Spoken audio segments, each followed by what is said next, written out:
오늘은 이 그립톡 사건에 대해서 좀 말씀드려 볼게요. 이게 작년 10월 정도부터 문제가 됐던 건데 아직도 소송 진행 중이고요. 결론은 제가 보기에 한 2년은 최소한 더 걸릴 거예요. 이게 좀 쉬운 소송이 아니거든요. 싸울 게 많아요. 쟁점이 많고 이게 명확한 기준이 없는 거기 때문에 좀 법원이 재량으로 판단해야 되는 요소가 좀 있어요. 그래서 쉬운 소송은 아니다. 그리고 제가 이거 좀 할까 말까 고민 좀 했었거든요. 왜냐하면은 이게 올해 스브스에서 유튜브로 올렸던 내용인데 댓글이 굉장히 좀 전투적인 댓글이 많이 올라왔어요. 이해 당사자분들이 댓글을 좀 올려서 그런 건지 아니면 강자와 약자 약간 이런 느낌의 소송이죠. 그러다 보니까 좀 상표권자인 아이버스터 측을 욕하는 분들이 좀 꽤 많았어요. 굳이 좀 하게 된 이유는 뭐냐면 이게 약간 여론전 형태로 가다 보면은 이게 한쪽이 휩쓸릴 수가 있어요. 감정적으로 치우칠 수가 있는 거죠. 근데 그게 바람직한 건 아니에요. 그러니까 사건의 본질, 핵심 이거를 자꾸 벗어나 버리는 경우가 있고 또 뭐 쉽게 말하면 뭐 비전문가분들이 그냥 감정이 치우쳐서 말하는 경우도 꽤 있기 때문에 좀 올바른 정보 전달을 위해서 말씀 좀 드려볼게요. 일단 그립톡이 뭐냐? 솔직히 전 몰랐어요. 이 그립톡이라는 게 있는지도 몰랐는데 저희 직원분들이 얘기해서 알았거든요. 근데 저는 이거 모른다 그랬더니 저를 이상한 사람으로 보더라고요. 아니 어떻게 이걸 모를 수가 있냐고. 뭐 좀 변명을 해보자면 남자분들은 그렇게 많이 쓰실 것 같진 않아요. 왜냐면 이게 좀 툭 튀어나왔잖아요. 그 핸드폰 뒤에 붙여가지고 이렇게 자바라처럼 쭉 당겨서 손에 쥐기도 하고 유튜브 같은 거 볼 때 이렇게 세워두고 보는 그런 용도인데 일단 주머니에 좀 걸리게 생겼잖아요. 이렇게 툭 튀어나오다 보니까. 가방 잘 안 쓰잖아요, 남자들은. 좀 불편할 것 같기도 하고 좀 거추장스럽죠. 근데 여자분들은 뭐 좋아할 것 같아요. 예, 일단 이쁘기도 하고 자기가 원하는 디자인 막 붙일 수 있으니까 취향 이런 것들을 만족시킬 수도 있고요. 또 핸드폰이 요즘 좀 넓고 얇다 보니까 이게 쥐기가 편하지 않단 말이죠. 근데 여자분들이 쓰기에는 괜찮다. 손가락도 얇고 남자에 비해서 이렇게 손가락 힘이죠. 악력이 떨어지는 여성분들이 쓰기에는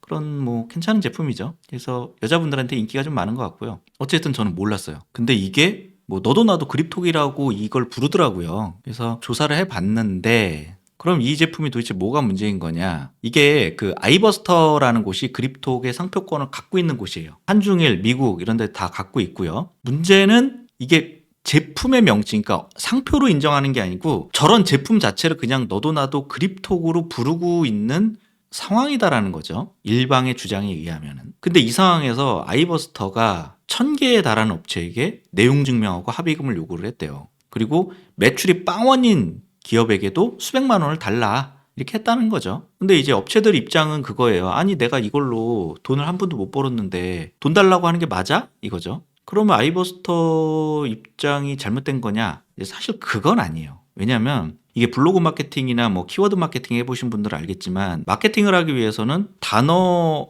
자체를 돈 주고 사는 거죠. 입찰한단 말이에요. 너도 쓰고 나도 쓰는 이런 좀 경쟁률이 치열한 단어는 비싸요. 그래서 원래 상표권자는 저 상표는 나만 쓸 수 있는 거니까 나 혼자서 마케팅을 해야 되는 거잖아요. 근데 너도 쓰고 나도 쓰니까 가격이 계속 올라간단 말이에요. 그래서 마케팅 비용이 계속 증가를 하더라. 그리고 두 번째는 사람들이 그립톡이라는 단어를 검색을 하면은 내 웹사이트 아니면 내 쇼핑몰, 내 제품으로 연결이 돼야 되는데 엉뚱한 대로 연결이 돼 버리니까 내가 그만큼 광고를 더 해야 되는 거예요. 그러니까 쓸데없는 비용이 계속 들어가는 거죠. 그래서 이런 이유로 상표 등록을 하시는 거예요. 근데 상표 등록했는데 혜택을 전혀 못 받고 있다. 뭐 이런 거죠. 그럼 결국 손해가 발생을 하는 거고 매출이 빵원인 업체에게도 손해배상을 청구할 수 있는 거예요. 상표법에서도 입증 못해도 일정 금액을 인정을 해줍니다. 그래서 하나도 못 팔았다고 해서 손해배상액이 인정이 안 되는 건 아니다. 그리고 아이버스터 측은 브랜드 피해가 막심하다. 그렇기 때문에 상표권을 지키기 위한 관경 대응을 하고 있는 거다. 이렇게 주장을 하는데 고급화 뭐 이런 게 안 된다. 뭐 이런 내용인 거고요. 다만 이제 이런 내용에 대해서 뭐 불순한 의도가 있다. 뭐 이렇게 주장을 하는 거예요. 천여 개의 업체가. 그러니까 왜 그러냐면은 이걸 왜 이제 와서 하느냐 이거예요. 이제 와서. 지금까지 가만히 있다가. 그러니까 그립톡이라는 상표는 2016년에 출원을 해서 17년에 등록을 받았어요. 그럼 거의 7년 동안 가만히 있다가 왜 이제 와서 손해배상을 청구를 하느냐 거죠. 근데 이게 한편 이해가 되긴 하지만 또 이거 자체가 불법은 아니에요. 실제로 이런 소송도 많이 있고요. 권리자가 오늘 내 권리를 침해했다고 해서 오늘 당장 해야 되는 건 아니거든요. 그래서 법원에서도 이런 게 신의칙 위반이라든가 권리 남용이라든가 이렇게 생각하진 않아요. 그리고 또 다른 거는 뭐 고의 과실을 가리지 않고 한꺼번에 보냈다. 요것도 사실 의미 없는 말이죠. 왜냐면 내용 증명을 받게 되면 그때부터 고의가 돼요. 이제부터 알았으니까. 그리고 두 번째, 과실을 가리지 않고 보냈다? 과실이 추정이 됩니다. 왜냐하면은 대법원에서도 이렇게 얘기를 하죠. 티프리스 이런 데 들어가면은 5분 10분이면 다 검색되는 건데 그거 안 해가지고 몰랐다라고 그러는 게 말이 되느냐 이런 식이에요. 예. 그리고 실제로 요즘 사업하시는 분들이 지적재산권에 대한 이해도가 옛날보다 많이 올라가서 아예 이제 상표 의뢰하기 전에 조사를 해서 의뢰하시는 분들도 많아요. 그러니까 상표를 뭐 한 2개, 3개 정도 찍어와서 저희가 다 검색해봤고요. 저희가 조회해봤는데 이런 거 없던데요. 그래서 저희가 이거 정했어요. 요거 등록시켜주세요. 뭐 요렇게 이제 문의를 하시거나 아니면 저희가 이 상표 지금 쓰고 있는데 아니면 쓰려고 하는데 비슷한 상표가 이렇게 있어요. 이거 괜찮나요? 이거 등록될까요? 이렇게 조사까지 자기 견해까지 이제 제공해 주시면서 물어보시는 분들도 되게 많아요. 옛날이랑 좀 달라졌죠. 그러니까 이게 왜 그러냐면은 그런 소상공인들이나 청년기업, 초기 창업자들 상대로 정부에서 지원을 많이 해준단 말이에요. 뭐 2천만 원, 뭐 1억 이렇게까지 지원을 해주는데 이런 지원을 받을 전제 조건으로 상표권 교육받는 경우가 되게 많아요. 그래서 옛날보다 이해도가 많이 올라갔다. 그래서 모르는 게 오히려 이상할 정도로 요즘 분들은 되게 많이 한다라는 거죠. 근데 하물며 1000개 업체 중에 그러면은 진짜 1000개 업체가 다 몰랐겠느냐. 저는 이거는 말이 안 된다고 봐요. 그래서 대부분의 업체는 이제 사실은 알고 쓴 업체들이 되게 많다라는 거죠. 그리고 또 하나 보면은 뭐 상표권보다는 특허로 권리침해 거는 게 타당한데 소송 걸기 편한 상표로 합의금을 요구했다? 사실 이것도 좀 말이 안 돼요. 예를 들면 여러분이 만약에 차를 타고 가는데 누가 와서 뒤에서 박았어. 그러면 몸도 다치고 차도 고장날 수 있죠? 그러면 대인 대물 다 청구할 수 있잖아요. 근데 대인은 뭐 입증하기가 어렵기 때문에 대물을 청구해야지 왜 대인까지 청구를 하느냐. 대물 청구 안 하고 대인만 청구한다. 이거 갖고 문제 삼는 사람 없잖아요. 그러니까 이게 다 그런 의미예요. 그러니까 상표, 특허, 디자인 다 개별적인 권리예요. 근데 어느 하나만 찍어서 이걸로 해야지 왜 다른 걸로 하느냐 이렇게 말하는 건 말도 안 된다는 거죠. 이건 맞아요. 이거는 명백히 틀린 내용이고요. 그러면 이거는 그 1000개 업체가 100% 손해배상을 해줘야 되는 거고 아이버스터는 잘못한 게 없느냐 그런 건 아니라는 거예요. 아이버스터도 이제 약점이 있죠. 그러니까 잘못했다라기보다도 약점이 있는 거예요. 뭐냐면 이게 보통 명사로 인식되고 있는 현재 시점. 요게 지금 아이버스터의 약점이에요. 그래서 요거에 대해서 좀 말씀을 드려보자면 이게 제가 아까도 말씀드렸잖아요. 분명히 이거 아이버스터의 상표라는 거를 그립톡이라는 게 아이버스터의 상표라는 거를 알고 있는 분들이 대다수인데 그럼에도 불구하고 왜 침해를 했느냐 왜 그 단어를 왜 썼느냐 이게 한두 명만 쓰고 있으면은 이런 일이 발생하기가 그렇게 쉽지는 않아요. 명백히 그 상표를 쓴 분들이 잘못이에요. 근데 1000개 업체가 쓸 정도면은 과연 이 1000개 업체가 진짜 잘못한 게 맞아?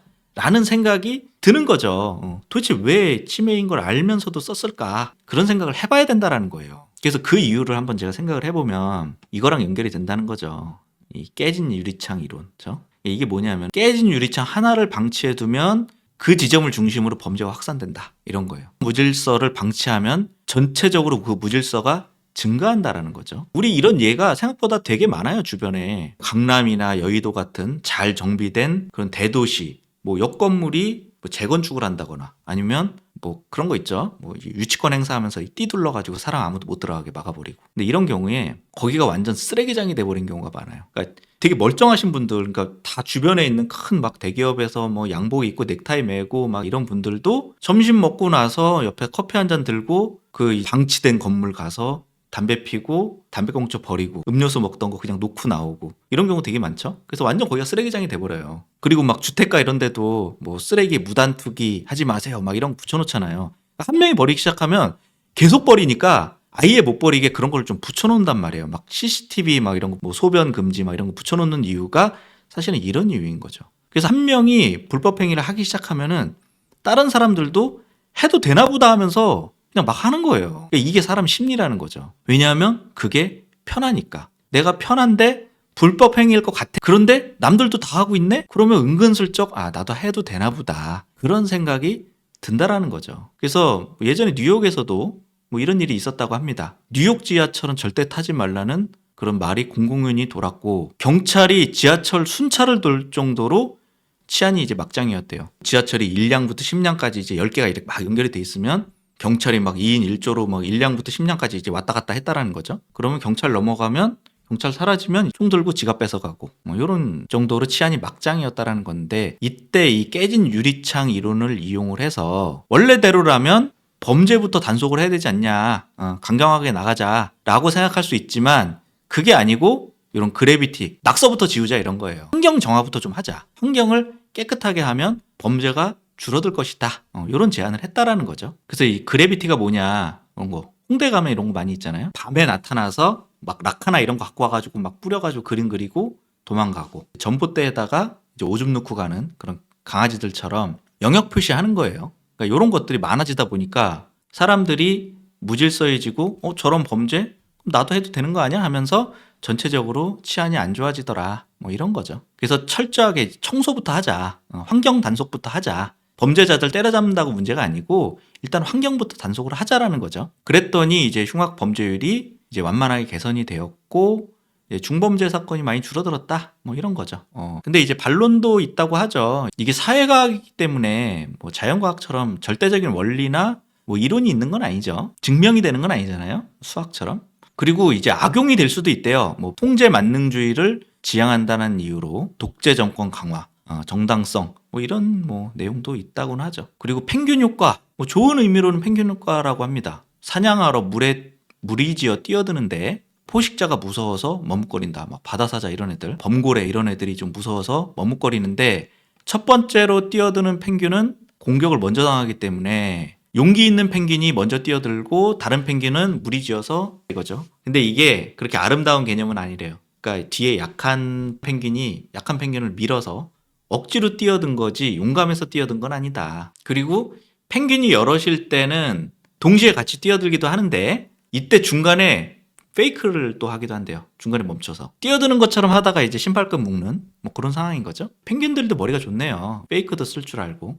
그래서 이런 사진들이 깨진 유리창 이론을 설명하는 사진인 거죠. 유리창 한 개 깨졌을 때 아이버스터에서 야 이거 쓰지 마라고 얘기를 했다면 과연 지금처럼 1000개나 되는 업체가 여기에 돌을 던졌겠느냐, 이런 거예요. 이제 원칙적으로 따지자면은 사실은 침해가 맞아요. 다만 이제 여기에 이제 핵심은 그거죠. 보통 명칭화라는 거예요. 그러니까 뭐 초코파이, 불닭, 아스피린 이런 것들은 원래 누군가의 상표였어요. 그러다가 너도 나도 다 쓰기 시작하면서 법원에서 이건 그냥 다 써! 이렇게 돼버린 거죠. 그러니까 이거 다시 얘기하자면은 이게 1개일 때, 2개일 때, 100개일 때까지는 이거 깨트린 사람한테 손해배상을 청구를 하는 걸 인정을 해줬지만, 깨진 유리창이 1000개가 넘어가면, 10,000개가 넘어가면 야 이거는 너 이거 사람들한테 관역으로 인정한 거 아니야? 뭐 이런 거죠. 이럴 때는 상표법에서 더 이상 상표 재산권으로 인정을 안 해주고 깔아 뭉개버려요. 철거를 해버립니다. 그러면서 그냥 공원으로 만들어버려요. 보통 명칭화를 이유로 상표권을 날려버리는 무효심판이 존재하는 거죠. 그런 상황이라고 보시면 되고요. 그러면 이제 이 소송 결과에 따라서 그립톡을 써야 될 거냐 말아야 될 거냐, 제가 보기에는 소송 결과를 떠나서 그립톡이라는 단어로 마케팅하는 거는 좀 한계가 있는 거죠. 왜냐하면은 만약에 진짜 보통 명칭화가 됐어. 이 그립톡이라는 곳을 다 밀어버리고 공원으로 만들어 버렸어. 공공재가 된 거죠. 그러면 너도 쓰고 나도 써도 되는 거니까 그립톡으로 광고하는 거는 사실 밑 빠진 독에 물 붓는 그런 상황이 되는 거예요. 그래서 자기만의 별도의 독자적인 상표를 마련하셔야 되는 거죠. 그리고 두 번째로 그립톡 상표권이 인정이 됐어요. 이거 건물 소유권 인정. 오케이. 그래서 쓰지 마. 이거 쓴 사람, 여기 돌 던진 사람들 다 손해배상 해줘. 이렇게 되면은 앞으로 그립톡을 쓸 수가 없기 때문에 또 별도의 상표를 가져야 되는 거죠. 그래서 상황이 이렇게 됐든 저렇게 됐든 어찌 됐든 간에 이 제품을 판매하시는 분들은 이제 자기만의 상표를 한번 고민해 보시는 그런 기회가 됐으면 좋겠습니다. 오늘은 여기까지만 할게요.